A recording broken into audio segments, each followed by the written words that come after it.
मुझे अपनी पत्नी से बेहद मोहब्बत थी और वो भी मुझसे बहुत प्यार करती थी। मैं अकेला बैठा उस समय को याद कर रहा था जब मेरी शादी उससे हुई थी। कितना खूबसूरत दौर था।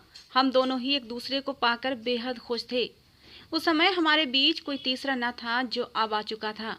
अभी कुछ देर पहले ही मेरी पत्नी ड्रेसिंग टेबल के सामने बैठी मेकअप कर रही थी। मैं बेड पर तकिया बेड के किराउन से लगाए उसे बड़े गौर से तैयार होते हुए देख रहा था। रोजाना वो रात के 10 बजे तैयार होकर अपनी दोस्त के घर जाती थी। मेरी पत्नी श्रिया बहुत ही खुश शक्ल औरत थी और उसे मेकअप करने का ढंग भी आता था। तैयार होने के बाद बहुत ही प्यारी लगती थी। जब से कार हादसे में मेरी टांग की हड्डी टूट गई थी, मैं तो मोहताज होकर रह गया था। मेरी पत्नी ही अपनी दोस्त के साथ मिलकर रात को ऑनलाइन कोई काम करने जाती थी। कभी रात के 1 बजे, कभी 2 बजे और कभी कभी तो सुबह 4 बजे के बाद ही वापस आती थी।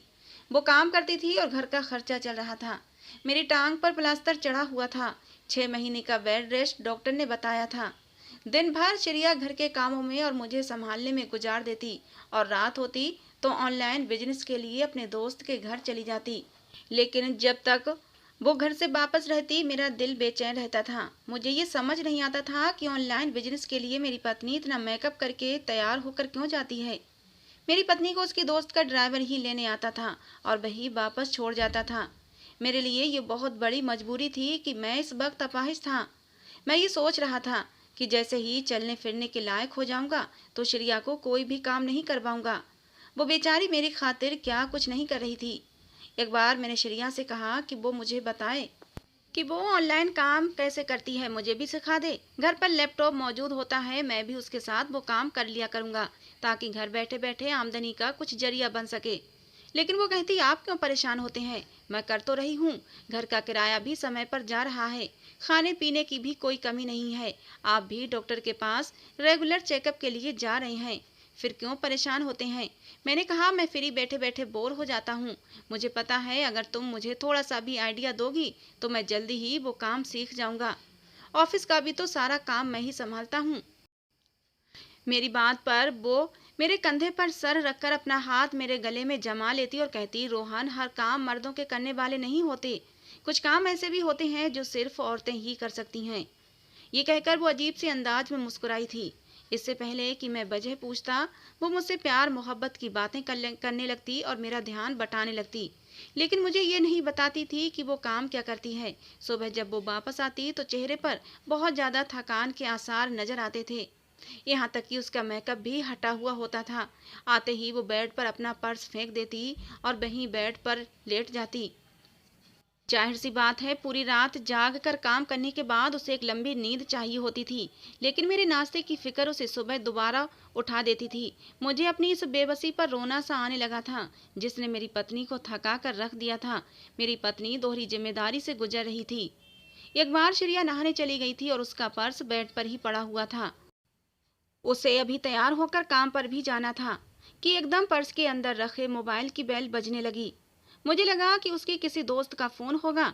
मैंने उसका पर्स खोला और उसका मोबाइल निकाल कर ऑन कर दिया। आगे से मुझे एक मर्दाना आवाज आई। उसने अभी हेलो ही कहा था कि फौरन से श्रिया वॉशरूम से बाहर आई थी। अभी भी उसने सर पर तौलिया बांधा हुआ था। मेरे हाथ में फोन देखकर बड़ी फुर्ती से वो मेरे करीब आई और फोन मेरे हाथ से झपट लिया और फौरन कॉल डिस्कनेक्ट कर दिया। ये देखकर मुझे बड़ी हैरत हुई थी। उसके चेहरे की उड़ी हुई रंगत देखकर मेरे दिल में अजीब से सवाल सर उठाने लगे थे। मैंने कहा क्या हो गया है तुम्हें, किसका फोन था। कहने लगी कोई नहीं, बस ऐसे ही कोई रॉन्ग नंबर था, कुछ दिनों से परेशान कर रहा है। मैं तो इसका फोन उठाती ही नहीं, खुद ही फोन कर करके थक जाएगा तो फोन करना बंद कर देगा। ये कहते हुए वो बीच बीच में अपना पर्स ले चुकी थी और दोबारा से अपने मोबाइल को पर्स में रख चुकी थी। फिर तौलिए से अपने बालों को आजाद किया और हेयर ब्रश अपने बालों पर चलाने लगी। लेकिन वो जल्दी जल्दी तैयार होने लगी। कहने लगी आज मुझे थोड़ा जल्दी जाना पड़ेगा, कल कुछ क्लाइंट्स ने आना है और उनके साथ डील करनी है। तुम परेशान मत होना, वापसी पर मुझे सुबह हो जाएगी। वो साथ ही साथ फुर्ती से मेकअप भी कर रही थी, साथ ही साथ मुझे ये सब कुछ बता भी रही थी। मैं कभी भी श्रेया पर शक नहीं कर सकता था। क्योंकि मेरे मुश्किल हालात में वो मेरा पूरा पूरा साथ दे रही थी। लेकिन आज उसके चेहरे पर मुझे एक अजीब सी बदहवासी नजर आ रही थी। मेकअप करते हुए उसके हाथों में कपकपाहट थी। वो जल्दबाजी में मेकअप कर रही थी। अभी उसे 15 मिनट ही हुए थे तैयार होते कि बाहर से ड्राइवर की गाड़ी का हॉर्न बजने लगा। मैं हैरान था, वो आज कितनी जल्दी आ गया। वो तो ठीक 10 बजे पहुंचता था। श्रेया जाने से पहले मुझसे कहने लगी, अपना ख्याल रखना और अपनी दवा समय पर खाकर सो जाना, जागते मत रहना। मैंने हाँ में सिर हिला दिया। लेकिन उस रात मुझे नींद नहीं आई थी। मुझे याद आने लगा, आज तक श्रेया ने मुझसे कभी कुछ नहीं छुपाया था। अक्सर उसके मोबाइल पर आने वाली कॉल्स मैं उठा लिया करता था, और उसके घर वालों की ही वो कॉल्स हुआ करती थीं, या फिर उसकी सहेलियों की होती थीं। श्रेया बहुत ही मिलनसार टाइप की औरत थी। उसकी दोस्तों का सर्कल बहुत बड़ा था, इसलिए कोई ना कोई उसकी सहेली उसको फ़ोन करती ही रहती थी। अक्सर वो किचन में काम में बिजी होती तो मुझसे कह देती, रोहन प्लीज़ फ़ोन सुन लें, देखें कौन है। उसे कह दें कि मैं अभी काम कर रही हूँ, बाद में कॉल कर लूंगी। मैं फोन उठाता तो उसकी कोई ना कोई दोस्त होती थी। ऐसा पहले कभी नहीं हुआ था कि मैंने श्रेया का फोन पकड़ा हो और वो झपट कर मुझसे फोन छीन ले। उसने अपना फोन ऑफ करके पर्स में रख लिया था। मुझे उसकी ये हरकत अजीब लग रही थी। मैंने नींद की गोली भी खाई, लेकिन फिर भी मुझे नींद नहीं आई थी। हमारी शादी को 4 साल हो चुके थे, लेकिन हमारे अभी तक कोई बच्चा नहीं हुआ था। मगर इसके बावजूद श्रेया ने दिल छोटा नहीं किया था। वो बहुत ही जिंदा दिल टाइप की औरत थी। हर वक्त हंसती और हंसाती रहती थी। कहती थी, बच्चों का क्या है, हो जाएंगे। उनकी खातिर हम अपनी जिंदगी को परेशानी में क्यों गुजारें। वो अक्सर मुझे अपनी सहेलियों के किस्से सुनाती रहती। मुझसे कहती, आप भी अपने दोस्त बनाया करें, बातें क्या करें। लेकिन मैं उसके गले में दोनों बाजू डालकर उसे खुद से करीब करके कहता, मेरी दोस्त तो तुम हो। पत्नी से अच्छी भी कोई दोस्त हो सकती है भला। तुम्हारे होते हुए मुझे किसी दोस्त की कमी महसूस नहीं होती। हाँ, अगर तुम कहती हो तो मैं तुम्हारी किसी सहेली से दोस्ती कर लेता हूँ, लेकिन देख लो, बाद में फिर ऐतराज मत करना। मैं उसकी बात को मजाक में डाल देता तो वो मुझे घूर कर देखने लगती। कहती, रोहन, मैंने मेल दोस्तों की बात की है, फीमेल दोस्त की नहीं। मैं ये बिल्कुल भी बर्दाश्त नहीं कर सकती कि आप किसी भी औरत से दोस्ती करें।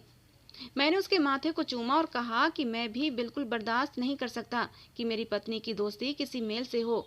मैं क्या, कोई भी मर्द ये बात बर्दाश्त नहीं कर सकता। मेरी बात सुनकर वो मुस्कुराने लगती, कहने लगती कि आपने ये सोचा भी कैसे। मैंने कहा, मैं तो यूं ही मजाक कर रहा था। उसने मेरे हाथ अपने कंधों से हटाकर पीछे कर लिए। कहने लगी, आपने मजाक में भी ऐसा क्यों कहा।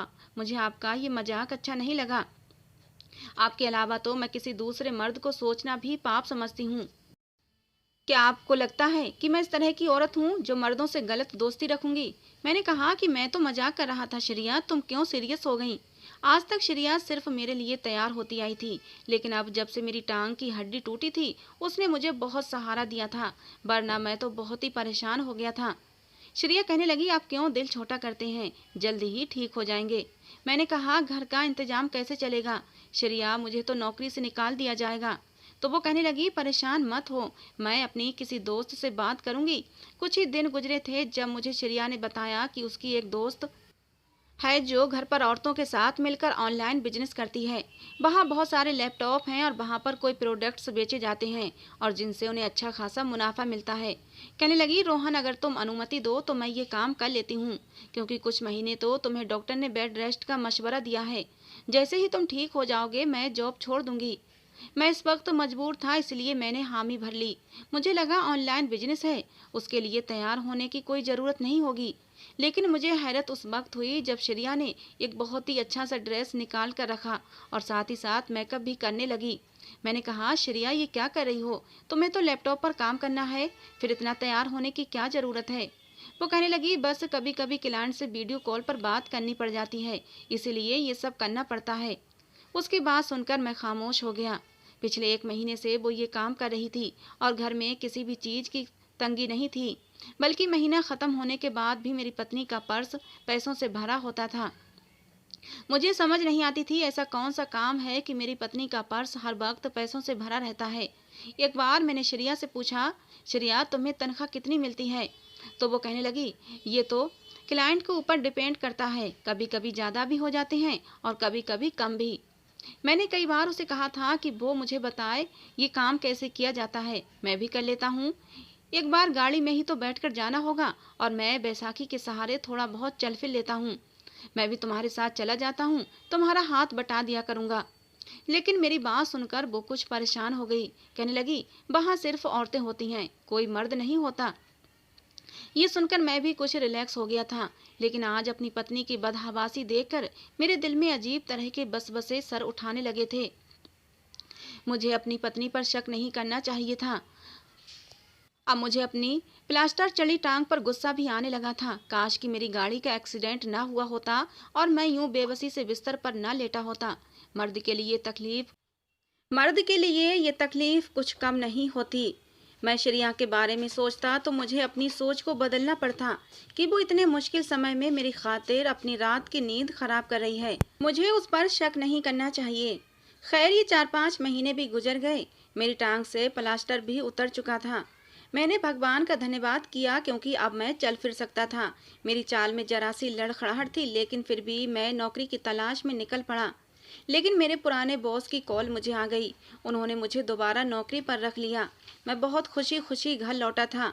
लेकिन जब मैंने ये बात श्रेया से कही कि मुझे दोबारा नौकरी मिल गई है और अब तुम्हें कहीं भी जाने की ज़रूरत नहीं, तो बजाय खुश होने के उसका चेहरा बुझ गया था। मैंने कहा, क्या तुम्हें ये सुनकर खुशी नहीं हुई? मेरी बात पर वो जबरदस्ती मुस्कुराई थी। कहने लगी, हाँ मैं खुश हूँ। खाना खाने के बाद काफ़ी देर तक हम बातें करते रहे, लेकिन जैसे ही रात के 9 बजे श्रेया तैयार होने लगी। मैंने कहा, कहाँ जा रही हो? तो वो कहने लगी, आपको नहीं पता, मैं अपनी दोस्त के घर जा रही हूँ। मैंने कहा, श्रेया मेरी नौकरी मुझे मिल चुकी है, इसलिए अब तुम्हें कहीं भी जाने की ज़रूरत नहीं है। वो मेरी मजबूरी के दिन थे जिसमें तुमने मेरा भरपूर साथ दिया था, लेकिन मुझे ये पसंद नहीं कि तुम अब काम करो। तुम घर भी संभालती हो, काम भी करती हो, तो देखो कितना ज़्यादा थक जाती हो। मैं बड़ी मोहब्बत से उससे बात कर रहा था, लेकिन उसके माथे पर बल पड़ गए। कहने लगी, देखो मैं ये काम इतनी आसानी से छोड़ नहीं सकती हूँ। वो मुझसे नजरें चुरा रही थी। मैंने कहा, क्यों नहीं छोड़ सकती?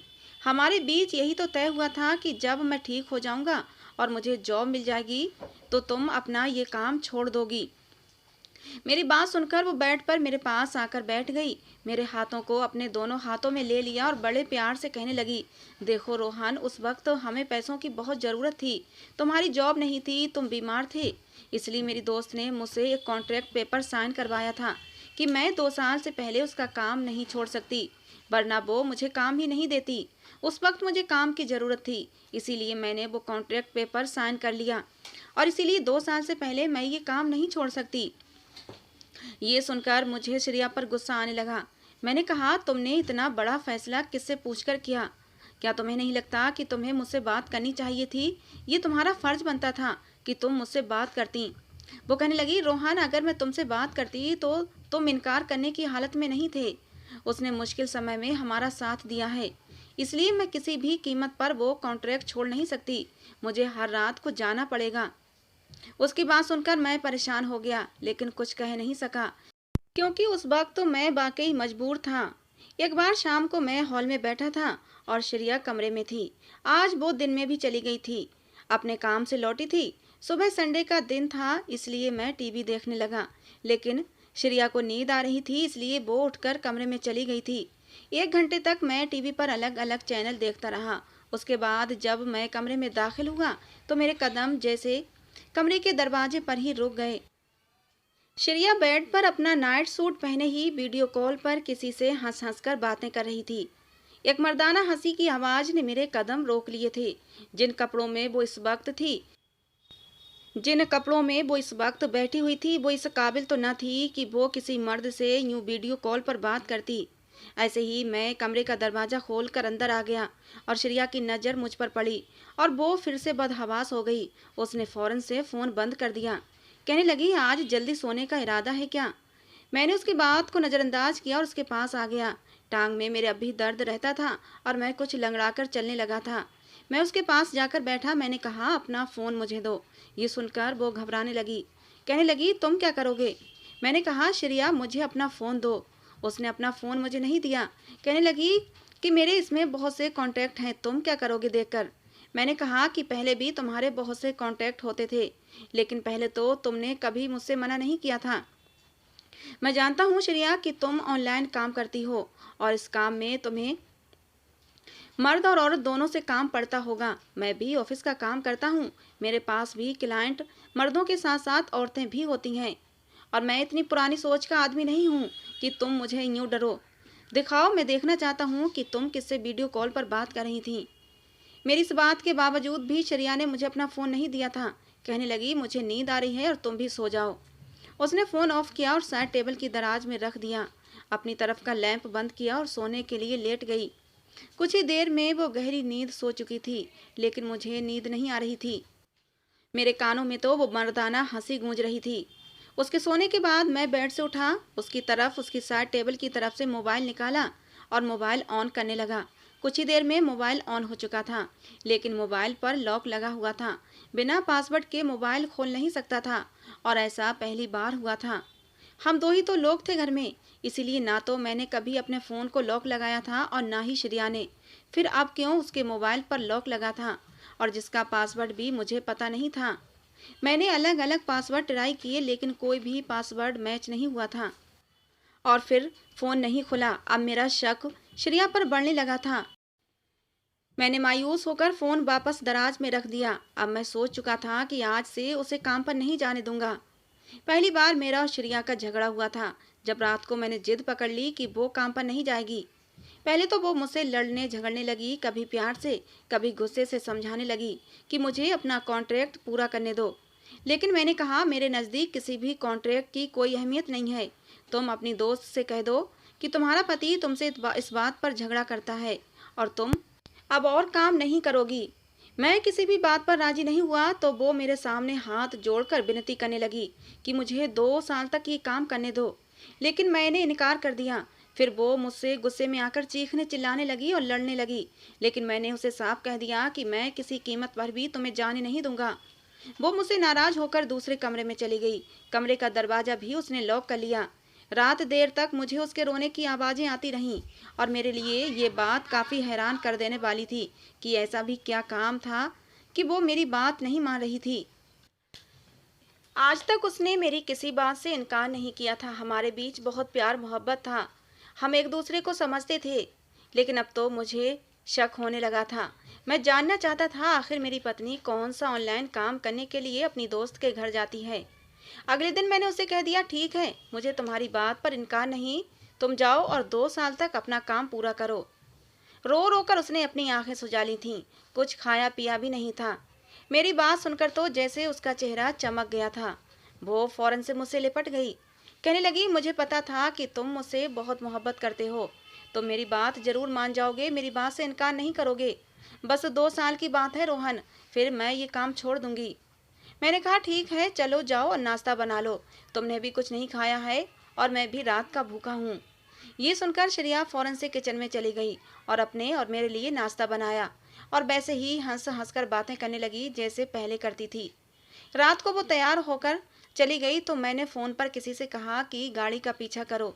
ये कहकर मैंने अपना फ़ोन बंद कर दिया। मैंने एक रिक्शे वाले से कह रखा था कि जैसे ही मेरी पत्नी गाड़ी में बैठकर कहीं जाए तो तुम उसका पीछा करना। और उसी रिक्शे वाले ने मुझे 25 मिनट के बाद फ़ोन किया था। कहने लगा कि मैंने देख लिया है कि वो कहाँ जाती हैं। मैंने कहा, ठीक है। अगले दिन जब श्रेया फिर से तैयार होकर अपनी दोस्त के घर गई तो मैं भी बाहर आ गया। रिक्शा वाला वो रास्ता जानता था, इसलिए मैं रिक्शे में बैठ गया। लगभग 25 मिनट के बाद वो एक घर के सामने खड़ा हुआ था। कहने लगा, आपकी पत्नी इसी घर में गई थी। मैंने कहा, ठीक है, तुम यहीं कहीं अपना रिक्शा खड़ा कर लो, मैं अभी कुछ ही देर में वापस लौट कर आऊँगा। जहाँ पर मैं आया था यहाँ आबादी ज़्यादा नहीं थी। रात के 10 बजे ही काफ़ी सन्नाटा सा था। मैंने दाएं बाएं देखा तो कोई भी दिखाई नहीं दिया था, इसलिए मैंने एक दरवाजे को खोलकर अंदर दाखिल हो गया। अंदर काफ़ी खामोशी थी। घर के अंदरूनी राहदारी की तरफ मैं बढ़ गया। वहाँ पर घर के अंदर मौजूद कमरे की खिड़कियाँ खुली हुई थीं।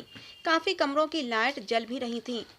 मैंने खिड़की खोलकर देखा तो वहाँ लड़कियाँ बेहुदा कपड़े पहने, फुल मेकअप किए, लैपटॉप पर वीडियो कॉल पर बात कर रही थीं, और उनकी बातें भी बहुत ही घटिया टाइप की थीं। वहाँ मौजूद लड़कियाँ और लड़के और औरतें सभी की सब बहुत ही खूबसूरत थे। मैं समझ चुका था कि मेरी पत्नी क्या काम करती है। वो लड़कों और मर्दों से पैसे लेकर उनसे वीडियो कॉल पर बात करती है, उनका दिल बहलाती है, उनसे दोस्तियाँ करती है और इसी जरिए पैसे कमाती थी। ये सब देखकर और ये जानकर मुझे श्रेया पर गुस्से आने लगा। शायद उसे पाप की लत लग गई थी। उसे ये सब करने में मजा आने लगा था, क्योंकि गंदा काम हमेशा इंसान को अपनी तरफ खींचता है। मैंने दूसरी खिड़की खोली तो वहाँ श्रेया बेड पर लेटी हुई थी और सामने ही लैपटॉप पर एक हैंडसम सा नौजवान उससे मोहब्बत भरी बातें कर रहा था, और वो भी हंस हंस कर सुन रही थी और साथ ही साथ उस लड़के से पैसों की डिमांड भी कर रही थी। वो लड़का श्रेया से कह रहा था, ठीक है, अपना अकाउंट नंबर दे दो, मैं अभी पैसे भिजवा देता हूँ, लेकिन बदले में श्रेया को उसकी शर्त माननी पड़ेगी। न जाने वो आदमी कौन सी बेहुदा फरमाइश श्रेया से कर देता कि तभी खिड़की खोलकर मैं अंदर कूद गया। मैंने फौरन से लैपटॉप बंद किया। श्रेया मुझे देखकर बदहवास हुई थी। मैंने कहा, तुम ऑनलाइन ये काम करती हो, तो ये तुम्हारा कॉन्ट्रैक्ट था? श्रेया मेरी बात सुनकर रोने लगी। कहने लगी, पहले ये काम मेरी मजबूरी था, लेकिन अब मुझे इस काम की आदत हो गई है। मुझे मर्दों से बातें करना अच्छा लगने लगा है। उनके मुंह से अपनी तारीफें सुनना मुझे अच्छा लगता है। रोज रोज नए नए मर्दों से बातें करती हूँ तो मेरा भी मन बहलता है। मुझे इस काम की लत लग गई है। मैं इस काम को छोड़ नहीं सकती। मैंने कहा, ये गलत है, ये पाप का रास्ता है, इस पर तुम क्यों चल रही हो, और अब मैं तुम्हें अपने साथ नहीं रख सकता। मुझे लगा मेरी बात सुनकर श्रेया मेरे साथ चल पड़ेगी, लेकिन वो कहने लगी, अब मुझे इस माहौल की आदत पड़ गई है, मैं ये छोड़ना नहीं चाहती और मैं तुम्हें छोड़ सकती हूँ। मुझे श्रेया के जवाब पर हैरत हुई थी। मैं वहां से वापस लौट आया। समझ गया था पाप का रास्ता किसी दलदल की तरह होता है। इंसान अगर खुद से कोशिश ना करे इस रास्ते से निकल नहीं सकता। लेकिन मुझे ये भी उम्मीद थी कि इसका अंजाम हमेशा बुरा होता है, इसलिए मैंने श्रेया को तलाक नहीं दी थी, इस उम्मीद पर कि शायद वो वापस आ जाए। दोस्तों, आज की हमारी ये कहानी आपको कैसी लगी ज़रूर बताना। पसंद आई हो तो प्लीज़ लाइक करना। रोज़ एक नई कहानी सुनने के लिए हमारे चैनल को भी सब्सक्राइब करना। मिलते हैं दोस्तों एक नई कहानी के साथ।